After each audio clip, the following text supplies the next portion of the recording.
नमस्कार, news line में आपका स्वागत है। मैं हूं विकास। तो चलिए सबसे पहले नजर डालते हैं आज की सुर्खियों पर।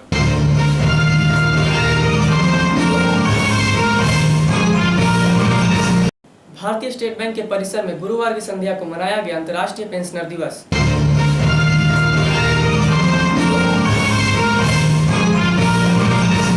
तेरहवें वित्त आयोग से प्राप्त राशि से होगा मधुपुर के विभिन्न योजनाओं का क्रियान्वयन। उक्त जानकारी कार्यपालक पदाधिकारी आशुतोष कुमार ने दी।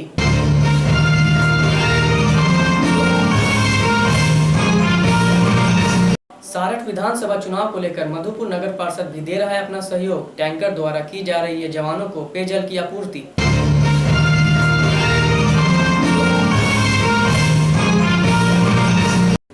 डालमिया कुप के पास लगा भयानक जाम। घंटों जाम में फंसे रहे सैकड़ों छोटे बड़े वाहन।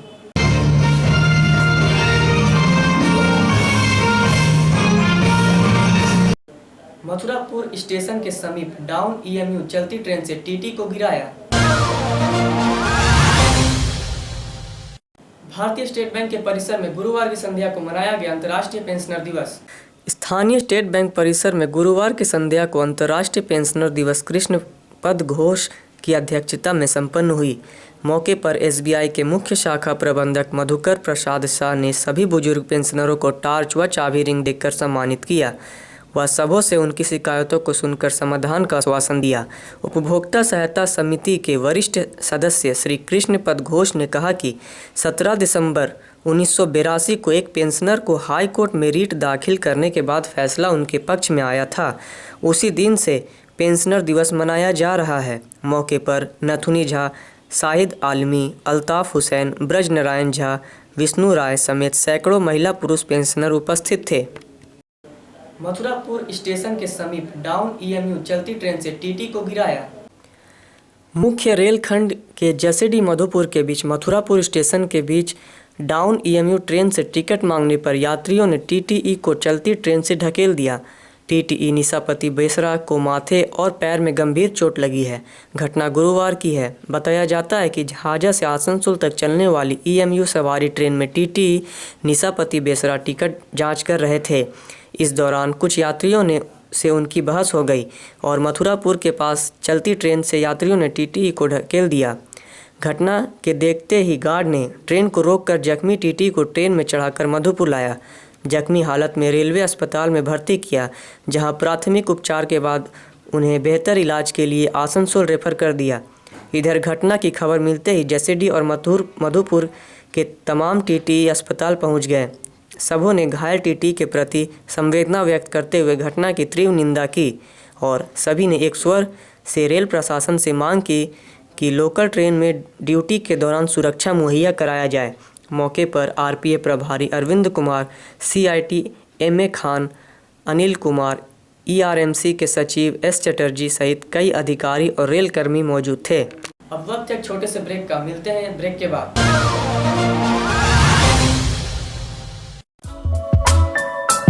मुस्कान हॉस्पिटल जिले का एकमात्र 125 बेडों वाला निजी अस्पताल। मुस्कान हॉस्पिटल, जहां 20 मरीजों के लिए आईसीयू की सुविधा के साथ साथ 24 बेड का एनआईसीयू भी मौजूद है। 24 घंटे फार्मेसी की सुविधा के साथ साथ आकस्मिक सेवाओं के अलावा अन्य स्वास्थ्य सेवाएं उपलब्ध। वर्ष 2005 से आरंभ मुस्कान हॉस्पिटल में 15 डीलक्स बेड एसी फैसिलिटी के साथ उपलब्ध।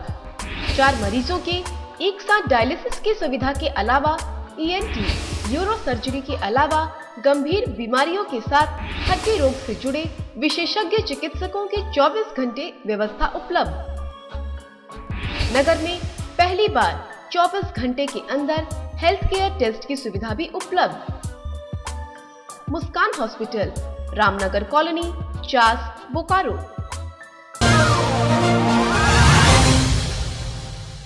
ब्रेक के बाद भी खबरों का सिलसिला जारी है। सारठ विधानसभा चुनाव को लेकर मधुपुर नगर पार्षद भी दे रहा है अपना सहयोग। टैंकर द्वारा की जा रही है जवानों को पेयजल की आपूर्ति। इस चुनाव में तो सहयोग करना ही पड़ता है। तो मेरे जो वरीय पदाधिकारी का निर्देश प्राप्त होता है उसके अंतर्गत जलापूर्ति सारठ में भी की जा रही है मधुपुर नगर परिषद से। तो ये मेरे कर्मचारियों का सहयोग है कि जब भी उनको ऊपर से या मेरी तरफ से कुछ निर्देश दिया जाता है तो उसका अनुपालन वो समय करते ही हैं। और चुनाव को देखते हुए ये सहयोग हम लोग को करना भी है। तो यही उम्मीद की जाती है कार्यालय से कि हम लोग जितना कोऑपरेशन दे सकें, चाहे वो मेरे क्षेत्र का हो या नहीं हो, चुनाव है तो करना ही पड़ेगा और करते भी हैं। इस कारण हो सकता है कुछ सफाई में कुछ समस्या आ रही होगी, लेकिन जैसे ही फिर चुनाव या फिर काउंटिंग खत्म होती है, फिर से रेगुलाइज वे में ढंग से साफ सफाई कराने का पूरा वरीयता दिया जाएगा और उम्मीद है कि साफ सफाई ठीक ठाक होगा। 13वें वित्त आयोग से प्राप्त राशि से होगा मधुपुर के विभिन्न योजनाओं का क्रियान्वयन। उक्त जानकारी कार्यपालक पदाधिकारी आशुतोष कुमार ने दी। यहाँ पे 13वां वित्त आयोग के तहत जो राशि प्राप्त हुई है नगर परिषद मधुपुर को, उसका मॉनिटरिंग के लिए नगर विकास से अच्छत बहल एवं संतोष जी को टेक्निकल के रूप में भेजा गया था, जो कि 17 और 18 को उन्होंने यहाँ का मॉनिटरिंग किया।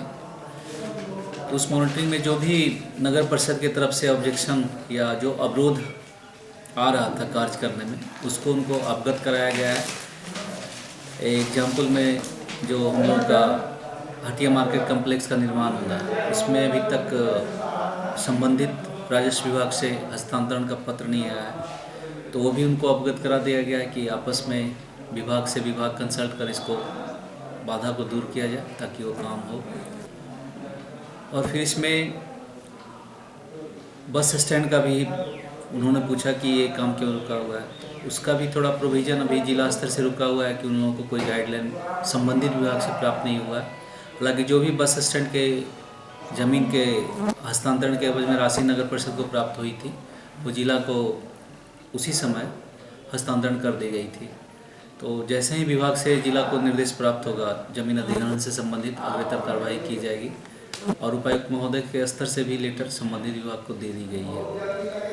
और यहाँ पे पीसीसी सड़क का भी कुछ फंड आया है, तो उसमें भी कुछ ऑब्जेक्शन था, अवरोध था आ रहा था कार्य करने में, उसको भी उनको अवगत करा दिया गया है कि वो वाटर लॉगिंग एरिया है, जैसे कि डालमिया कूप से होते हुए जो रोड बनना था सड़क, तो वहाँ पे ऑब्जेक्शन ये है कि वो कालीकरण करने के लिए बोल रहे हैं। तो जो वहाँ पे घर अगल बगल में बना हुआ है, वो लोग का ऑब्जेक्शन है कि वो उस रोड को ऊंचा मत करें ताकि मेरा घर में पानी नहीं आए। तो वहाँ पे भी हम लोग पीसीसी का ही प्रोविज़न किए थे, तो उसी को पीसीसी का प्रोविज़न का अनुमति लेने के लिए चिट्ठी या पत्र नगर विकास को और अच्छत बहाल को भी अवगत करा दी गई है। उम्मीद है कि जैसे ही उधर से स्वीकृति मिलती है तो कार्य शुरू कर दिया जाएगा। और एलईडी लाइट का भी उनके द्वारा 13वां वित्त आयोग से पूछा गया कि इसमें क्या ऑब्जेक्शन आ रहा है, तो मैं उनको यही बताऊं कि पहले तो यहाँ कंसल्टेंट चयन नहीं हुआ था, जो कि नगर विकास विभाग से होना था। और मधुपुर के इसमें खास एक प्रॉब्लम था कि हम लोग का जो वोल्टेज रहता है वो काफ़ी कम वोल्टेज रहता है, 80 और 70 रहता है, जबकि एलईडी लाइट जलने के लिए मिनिमम 110 वोल्ट की आवश्यकता पड़ती है। उसका इग्निशन पॉइंट वही होता है, इनिशियल एक बार वो जल जाए तो फिर जलेगा, लेकिन शुरू में शुरुआत होता है 110 वोल्ट ही होना चाहिए।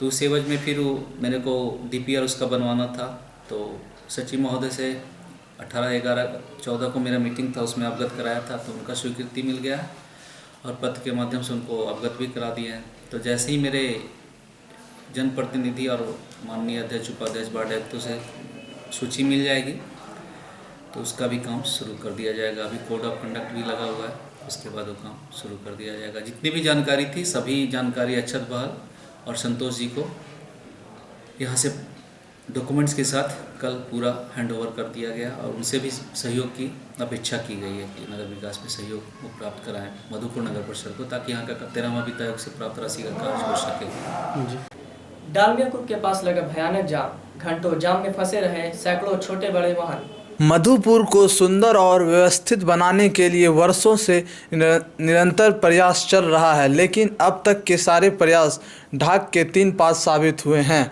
मधुपुर अनुमंडल बने 22 वर्ष बीत चुका है, लेकिन यहाँ की ट्रैफिक समस्या समाधान के लिए कोई ठोस पहल नेता या अफसरों ने नहीं की।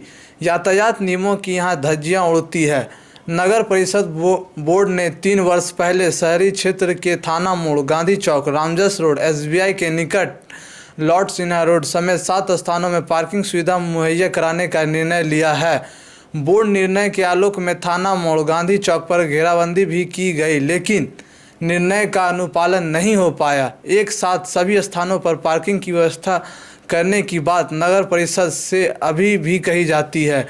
गुरुवार को डालमिया कूप के समीप भयंकर जाम लग गया। इस दौरान सैकड़ों छोटे बड़े वाहन की लंबी कतार दोनों ओर लग गई। घंटों भर जाम लगा रहा। राहगीर समेत कई लोग परेशान रहे। इस दौरान कहीं भी यातायात पुलिस नजर नहीं आई। लोगों का कहना था कि प्रशासन की लापरवाही से अव्यवस्था उत्पन्न हो रही है। ट्रैफिक, कोई भी ट्रैफिक पुलिस नहीं है, ना ही कोई प्रशासन इस पर ध्यान देता है। क्या चाहते हैं आप लोग? कम से कम ट्रैफिक नियम लागू करे, ट्रैफिक पुलिस यहाँ दे। आज के लिए बस इतना ही। कल फिर मिलेंगे कुछ नई खबरों के साथ। तब तक के लिए दीजिए इजाजत। नमस्कार।